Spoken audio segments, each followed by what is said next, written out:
வலைக்கம் and hi everyone, நான் உங்கள் ரோஷி. இன்னைக்கு நம்ம சேனலில் பசலைக்கீரை பருப்பு குழம்பு எப்படி செய்கிறதுன்னு தான் பார்க்க போகிறோம். வாங்க எப்படி செய்கிறதுன்னு பார்க்கலாம்.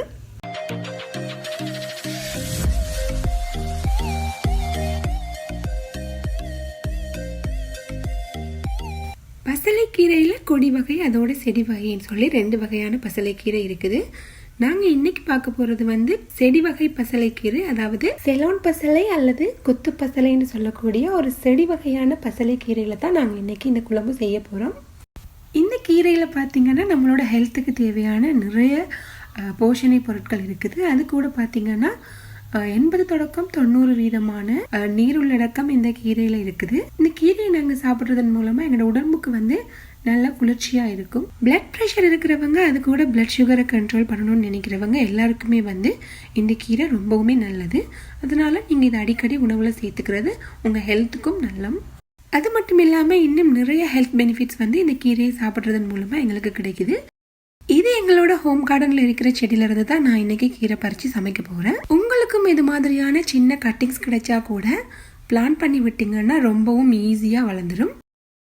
எனக்கும் என்னோட ஹபிக்கும் சேர்த்து சமைக்கிறதுக்கு இந்த அளவு கீரை போதுமா இருந்துச்சு. இப்போ ஹார்வெஸ்ட் பண்ணி முடிச்சாச்சு. இது ஃபுல்லாக க்ளீன் பண்ணிட்டு வாஷ் பண்ணி எடுத்து வச்சுக்க போகிறேன்.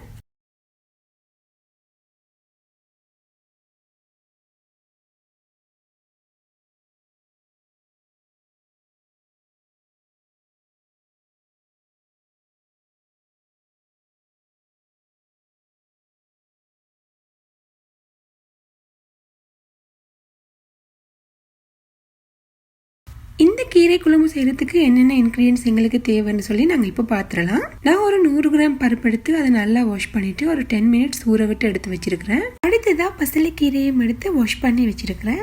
அது கூட ஒரு 3 பல்லு பூண்டு எடுத்து சின்ன சின்ன பீசஸாக கட் பண்ணி வச்சிருக்கிறேன். 10 சின்ன வெங்காயம் எடுத்து வச்சிருக்கிறேன்.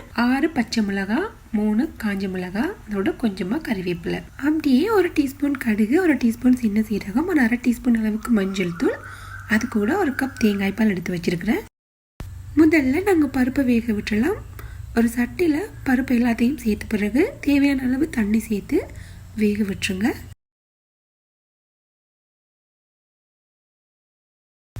இந்த கீரையை ரொம்பவும் சின்ன சின்ன பீசஸாக கட் பண்ண தேவையில்லை.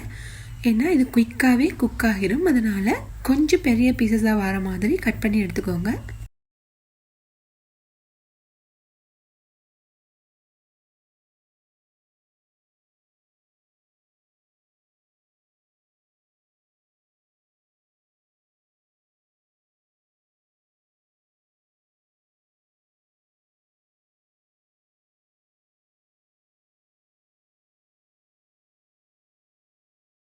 வேக விட்டிருந்த பருப்பு நல்லாவே வெந்துருச்சு. அதனால நான் அதை ஒரு பவுலுக்கு மாற்றி எடுத்து வச்சிருக்கேன். ஒரு சட்டியை அடுப்பில் வச்சுட்டு சட்டி காய்ஞ்சதுமே 1 டேபிள் ஸ்பூன் அளவுக்கு குக்கிங் ஆயில் சேர்த்துக்கிறேன். எண்ணெய் சூடாகின பிறகு நாங்கள் எடுத்து வச்சிருந்த 1 டீஸ்பூன் கடுகு சேர்த்துக்கலாம். கடுகு லைட்டாக வெடிக்க ஆரம்பிச்சதுமே நாங்கள் எடுத்து வச்சிருந்த 1 டீஸ்பூன் சீரகத்தையும் சேர்த்து நல்லா வதக்கி விட்டுக்கோங்க.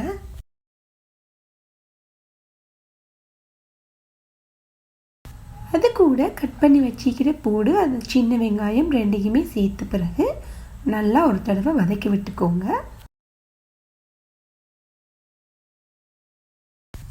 ஓரளவுக்கு இது எல்லாமே வதங்கின பிறகு நாங்கள் கட் பண்ணி வச்சுருந்த காஞ்ச மிளகாய், அப்புறமா பச்சை மிளகாய், அது கூடவே கறிவேப்பிலை, இது எல்லாத்தையும் சேர்த்து விட்டுட்டு நல்லா ஒரு தடவை கிளறி விட்டுக்கோங்க.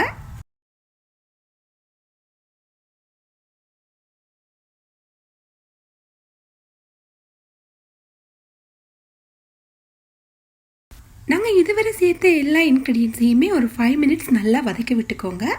அப்புறமா நாங்கள் கட் பண்ணி வச்சுருந்த பசலைக்கீரையை இதுக்கு சேர்த்துக்கொள்ளுவோம். அது கூட தேவையான அளவு உப்பு, அப்புறமா ஒரு 1/2 டீஸ்பூன் அளவுக்கு மஞ்சள் தூள், இது 2யுமே சேர்த்து விட்ட பிறகு மறுபடியும் எல்லாத்தையுமே நல்லா ஒரு தடவை மிக்ஸ் பண்ணி விட்டுக்கோங்க. யூஸ்வலாக நாங்கள் எந்த கீரை குக் பண்ணுறதா இருந்தாலும் ஒரு மூடி போட்டு மூடி வைக்கிறது ரொம்பவுமே நல்லம். அப்போ தான் இந்த கீரையில் உள்ள போஷணை சத்துக்கள் இழக்கப்படாமல் இருக்கும். அதனால் ஒரு 2 மினிட்ஸ் மூடி விட்டு கீரையை வேக விடுங்க. 2 மினிட்ஸ் கழித்து ஓப்பன் பண்ணி பார்க்கும்போது கீரை ஓரளவுக்கு வெந்திருந்துச்சு. அடுத்ததாக இது கூட நாங்கள் ஆல்ரெடி வேக வச்சு எடுத்து வச்சுருந்த பருப்பை சேர்த்துக்கொள்ளுவோம். சேர்த்து விட்ட பிறகு இது எல்லாத்தையுமே நல்லா ஒரு தடவை மிக்ஸ் பண்ணி விட்டுக்கோங்க.